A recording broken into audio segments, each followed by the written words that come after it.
Well, today I want to continue our little series that we started last Sunday, talking about our story as a church family. And we are celebrating this year 60 years since the official beginning of this church family. Now, church services started in 1959. And I told that story yesterday. A young fellow, 16 years old, his name was Reg Forder, had a real encounter with God, got saved and filled with God's Spirit, and began to hold services in the shed in the backyard of his parents' place right here in Whitecourt. And he connected with a lady evangelist who was in Mayerthorpe. Her name was Gladys Prest. Asked her if she would come to Whitecourt and start a church, which she did. And they built a building and started a church back in 1961. And today I want to focus a little bit on a theme that has been very central to this church right from the very beginning and right through till today. So I want to show you some pictures right from the start. So we can go, Mike, to that first picture. So this is the very first summer that the church was built downtown. That's where the Anglican church is right now.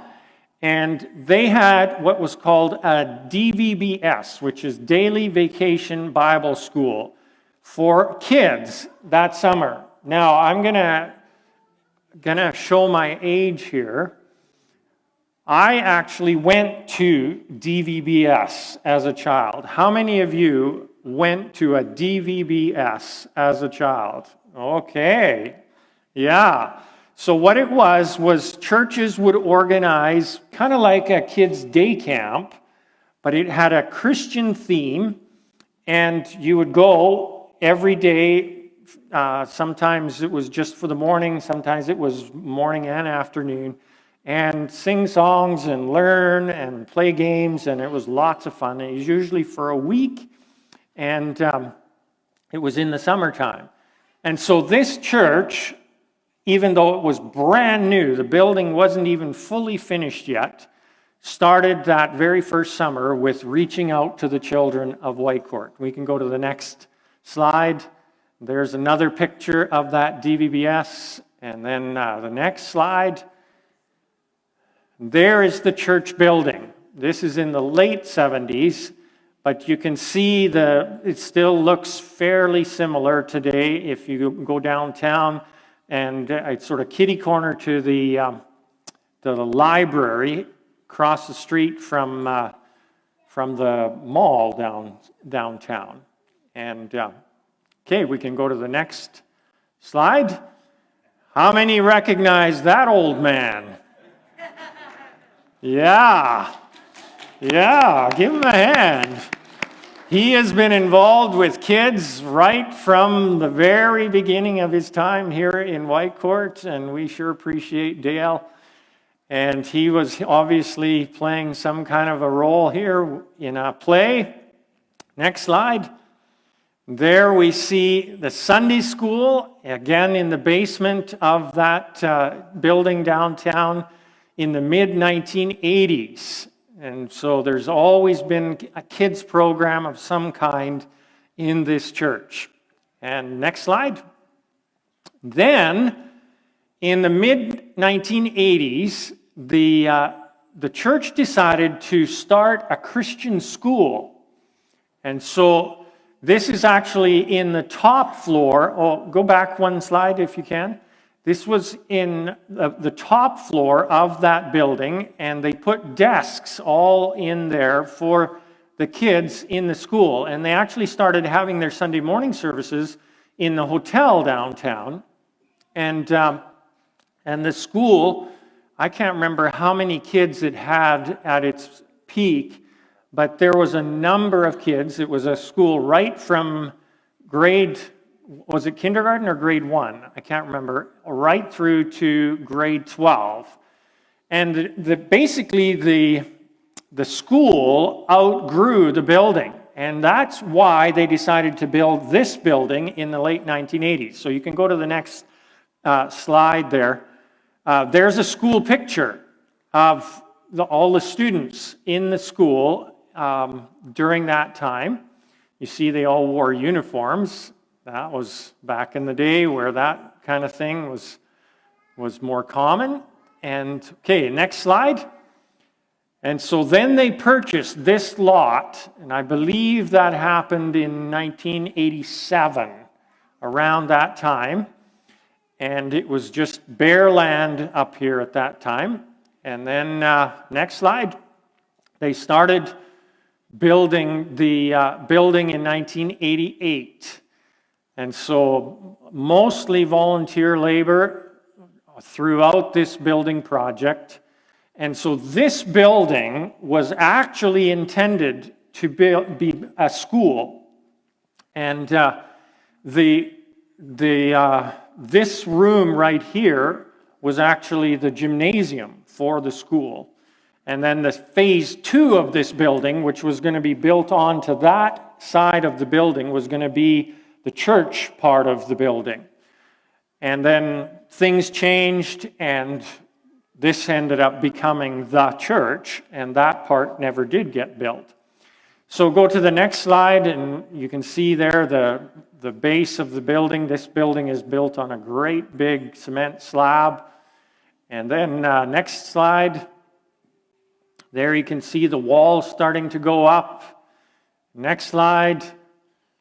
Here's another wall.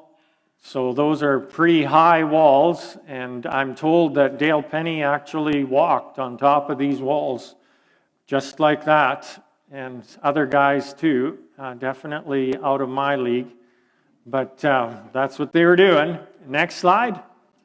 Here you see the roof trusses starting to go up. They had a great big crane and craned them up in sections. Okay, next slide. And there, 33 years ago, brand new chairs were being unpacked for the building. And believe it or not, just this past year, we actually retired those chairs. And, well, actually, we gave them away. We put them on Facebook Marketplace, and within, I think it was 2 days or something like that, all 270 chairs were spoken for. And then we bought these new chairs. So we used those chairs well. They lasted for 33 years. And then next slide. There is another kids ministry that we had here at the church for a while called Crusaders.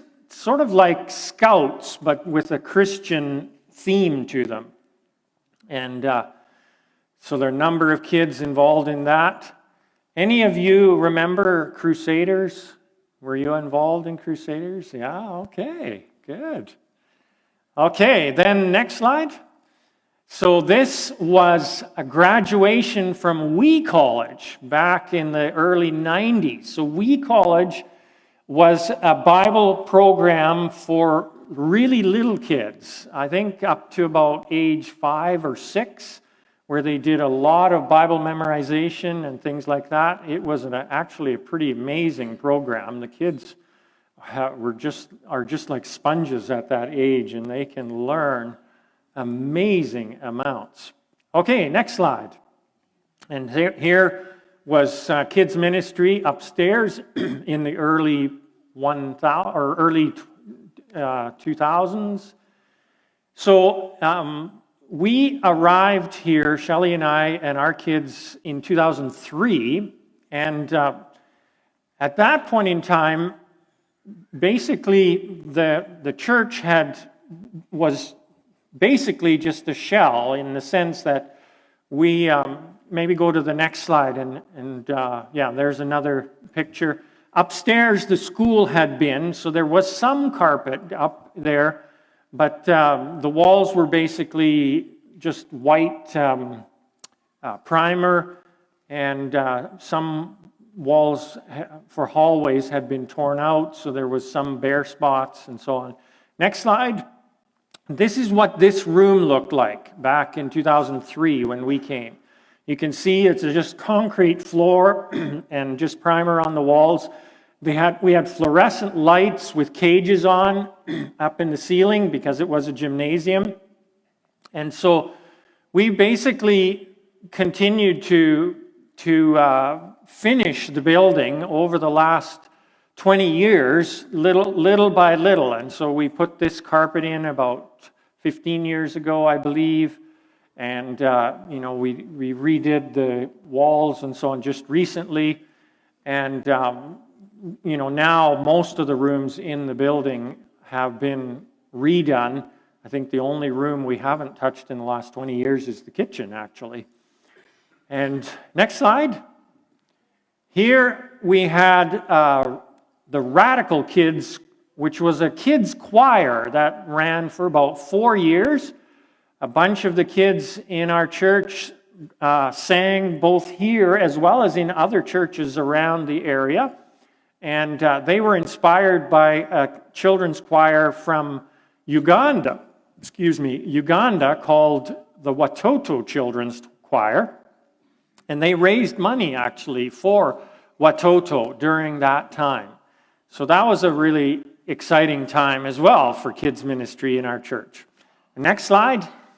We also had a youth band here at the church for a while. How many of you remember the youth band? Yeah. Pastor Andy would lead and had all kinds of kids involved in different things. Notice how the back of the stage here was different back in those days. And we actually had the drum kit up probably about 3 feet off the floor. So it was just like a rock band kind of thing. Who was it, Led Zeppelin or something like that? They had the drum kit elevated in the back. So we were a real rockin' church back in those days. Next slide. And we had church growth. How many recognize that old fella? Yeah, that is probably actually your firstborn who is taller than you are now. Yeah. Okay, next one. And there we see kids ministry that was headed up by Sharon Lewis, who now is a school teacher out in Saskatchewan. Next slide.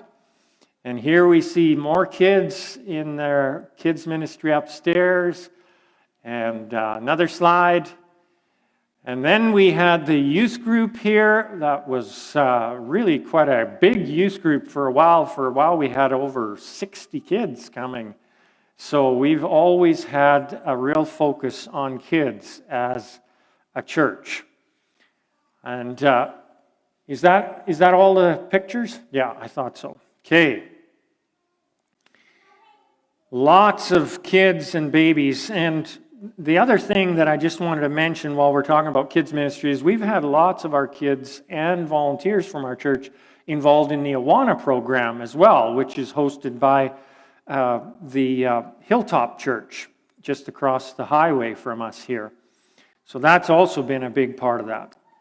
So I want to start our look at the theology behind this by looking at God's owner's manual for life, which is the Bible.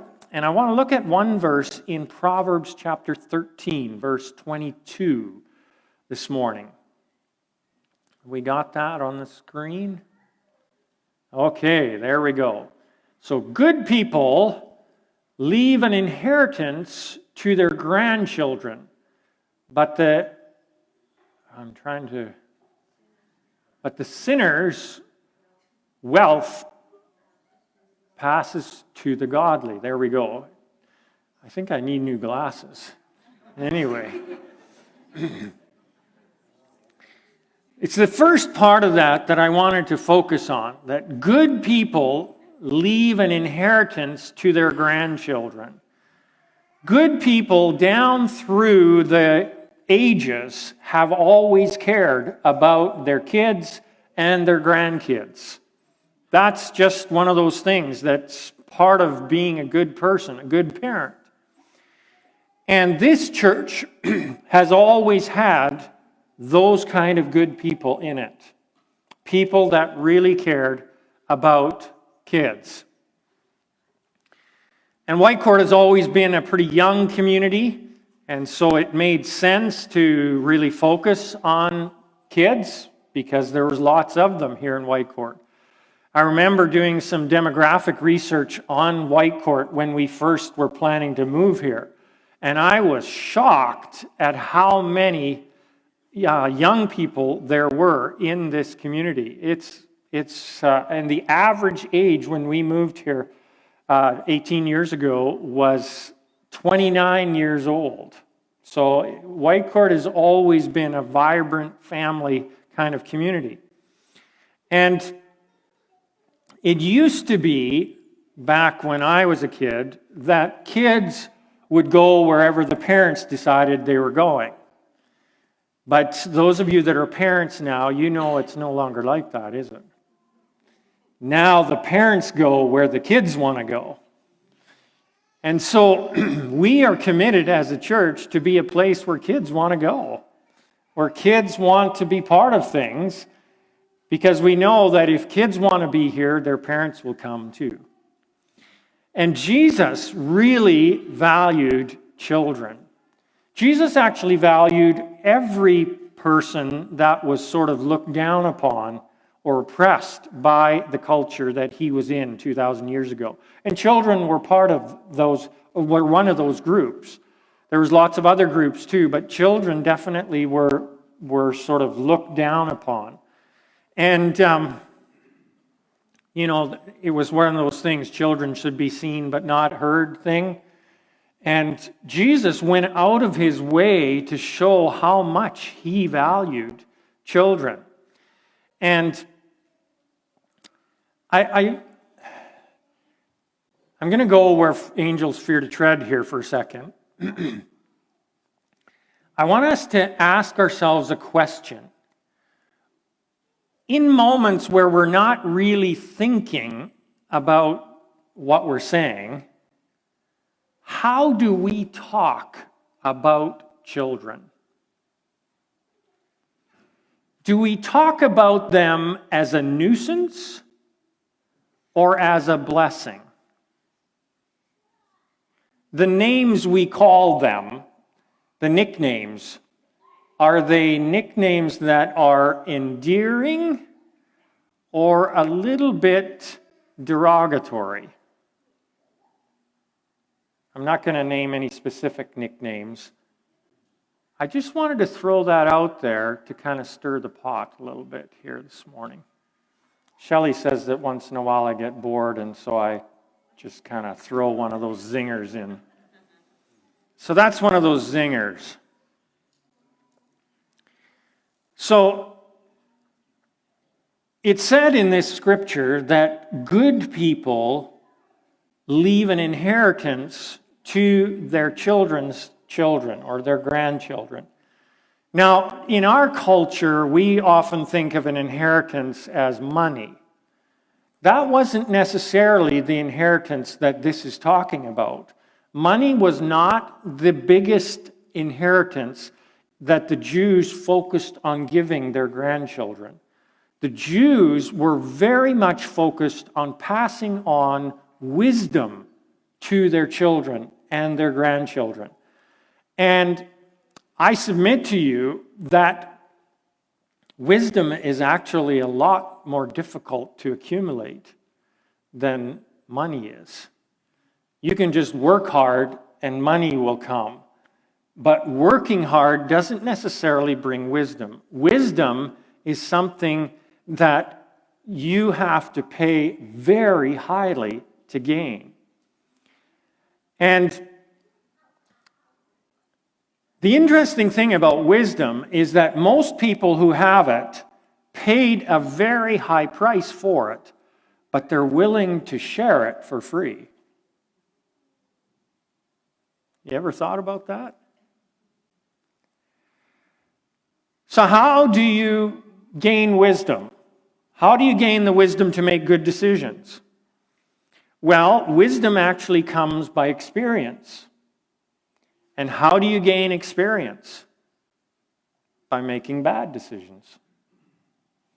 So the only way to gain wisdom is to keep growing and learning as you make the best decisions you know how, and keep learning from your mistakes. And you learn a lot more wisdom from mistakes than you do from good decisions, actually. And so the big thing that we as a church family, and I hope you as a parent or a grandparent, can leave for your kids and your grandkids is wisdom. And I hope that there's a sense of urgency in your heart that I want to gain as much wisdom as I can and pass on as much wisdom as I can. Now, I have met parents and grandparents who were pretty wise, but their kids didn't want to listen to them. They didn't want their wisdom.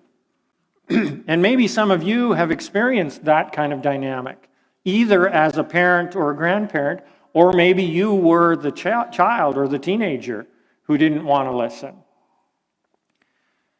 There's not a lot you can do if somebody doesn't want to listen to you, but there are a few things. And I want to give some practical tips here for what we as parents and grandparents can do to help those around us in our families, in our church family, to be more willing to listen, to be more willing to embrace the wisdom that we have to pass on to them. So, first of all, communicating that wisdom in a way that they can relate to is very important. I think sometimes when I have tried to pass on wisdom to younger people, I haven't done a great job of communicating it in a way that they can really relate to. And when you try to sort of communicate at a level that just doesn't connect for them, it makes it harder to really embrace. So that's one thing we can do. I think another thing that is important in this whole wisdom element is recognizing where the true source of wisdom starts. And I would submit to you that it starts with Jesus. Jesus is the source of all genuine wisdom. And everybody can relate to Jesus, whether you're 5 years old or 95 years old. Jesus is at your level. And so I believe that it's important for us to introduce our children to Jesus. And that's the reason why our church has always been so eager to embrace children.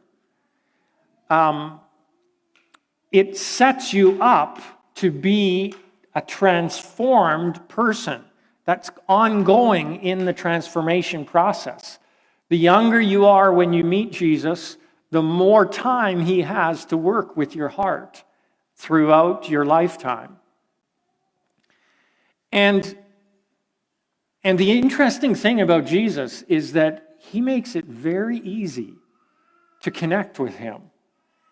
A lot of religious organizations make it challenging, and they impose all kinds of things that Jesus never intended to be part of the process. They have rules for what you can do and what you have to wear and how you have to do all these different things that Jesus never intended for us to have.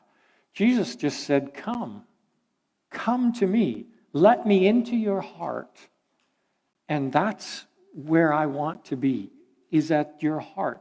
So really what Jesus is saying, in other words, is just invite me in and then lean in. And we'll go on this journey together, this journey of transformation. And I think sometimes when we've been with Jesus on this journey for a while, we forget the leaning in part. And it's easy for Jesus to just sort of become a religious activity thing that we do. But Jesus actually really wants us to lean in.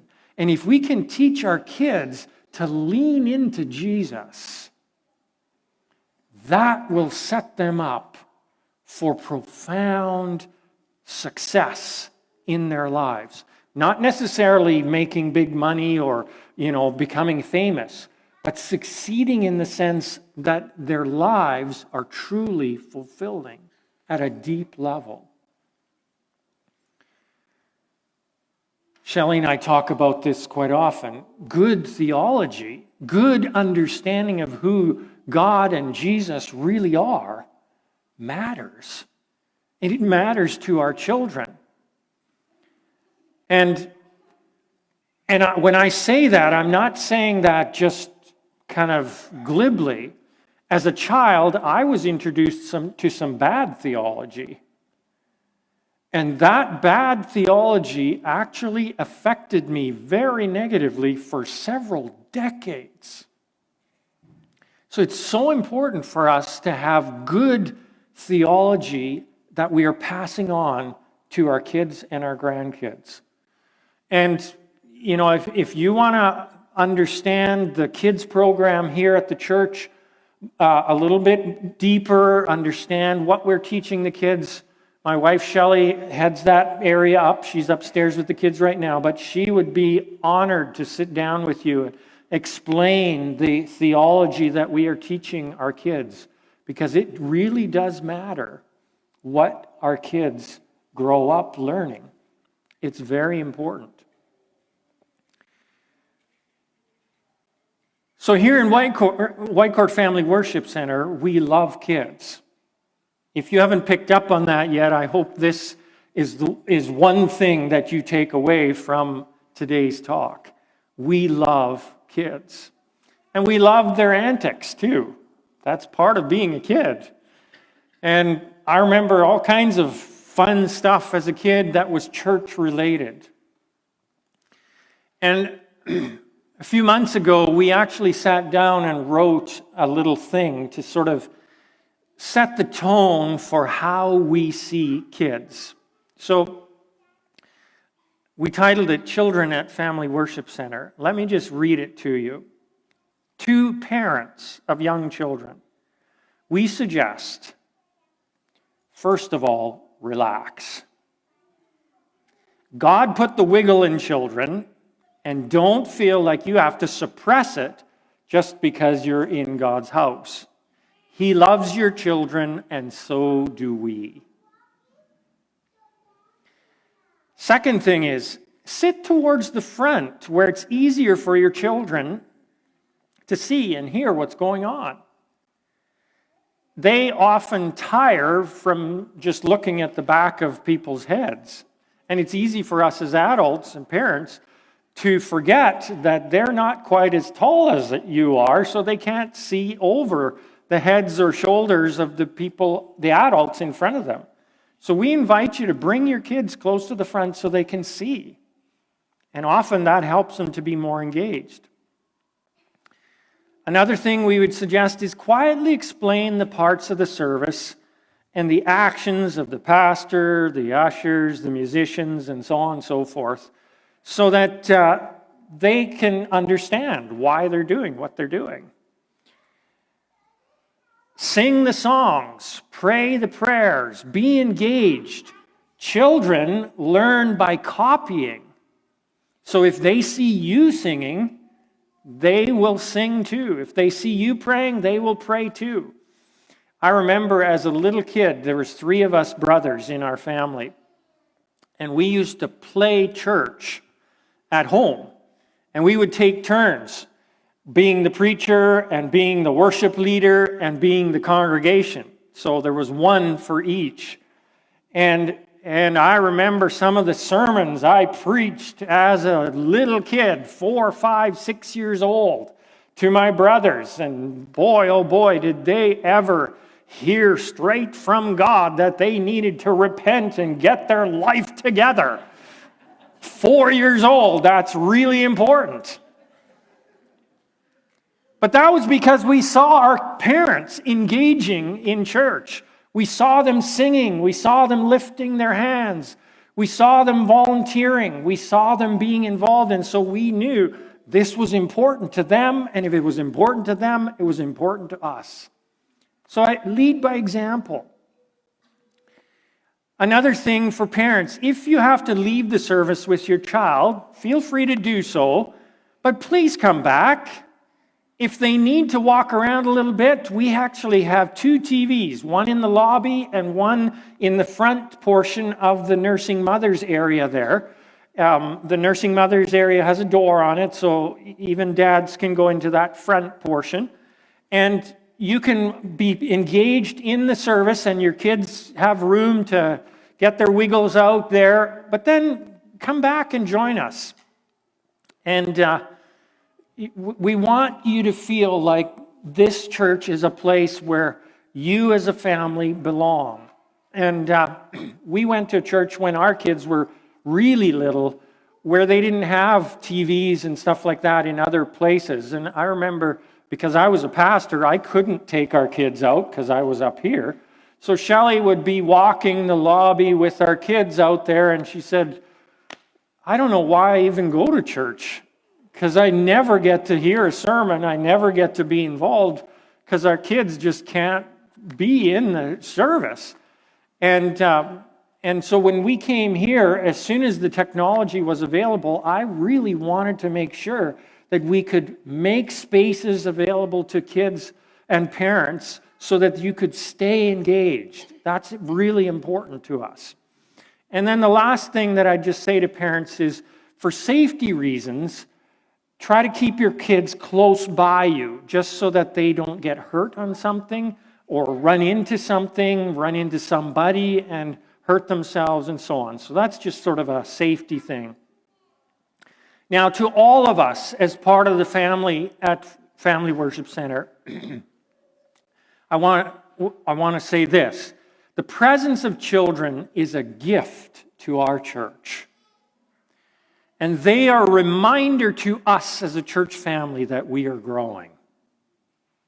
And so we need to embrace that growth, that blessing.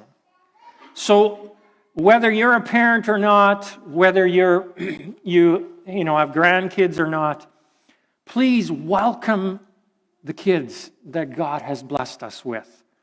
Give them a smile, give their parents a smile, encourage them in any way you can, because this is what it means to be family. It's a wonderful blessing. Now, one last thing that I just want to say is, if you would like to help with our kids program, and I know a number of you do, and I am extremely grateful to those of you that do, because it is so close to our hearts as a church. I want you to know that we have space for you. Even if you're not sure you are, a theologian or anything like that, Shelley will train you in what you need to know. And she lays everything out for you so that it is very user-friendly. And she'll be down here at a table right down here after the service. And if you're interested in being involved with our kids, go talk to her. And she will explain to you how it works, and she's very adamant that she's not going to overwork anybody, put you on more than you can handle. And even she makes sure that everybody, is at a pace that's reasonable. Even if you want to be more, she will kind of rein you in just because she wants to make sure that people have a chance to grow themselves in our service and so on. See, we are building for the future as a church. We recognize that children are our future. And so they are key to who we are as a church family. And we want to leave a legacy in this community and in the lives of the children in our family. And so we want to be investing in them. I know there's a lot of kids in Whitecourt that go off to college when they get to that age, and some of them never come back to Whitecourt. Shelley and I are in that stage right now where our kids are off to schooling and work and stuff like that, and we don't know whether we'll end up with any of them coming back here or not. But we still want to leave a legacy in their lives. The truth is, no matter where they end up, we want them to be a blessing to the people that they are with there. And so we want our church to be a church that leaves a legacy in our community, but also wherever our kids end up. And one last thing that I just want to mention is that when your kids have friends in the church, there's a much higher likelihood that they'll want to be here. So I encourage you to go out of your way to help your kids form friendships in our church family. And one of the best ways you can do that is to join one of our family small groups. We've got a number of small groups where kids are welcome to come with their parents. And there's different times during the week where those groups meet. And that is a really great way for your kids to form friendships with other kids in the church. So we've got a number of small groups back here after that, and the small group leaders will be there at the tables. And if you are not part of a small group, but I would really encourage you to check out those groups. And whether you have kids or not, like sometimes parents go, well, we couldn't be part of a small group because we've got little kids. No. We've got groups that have little kids in them.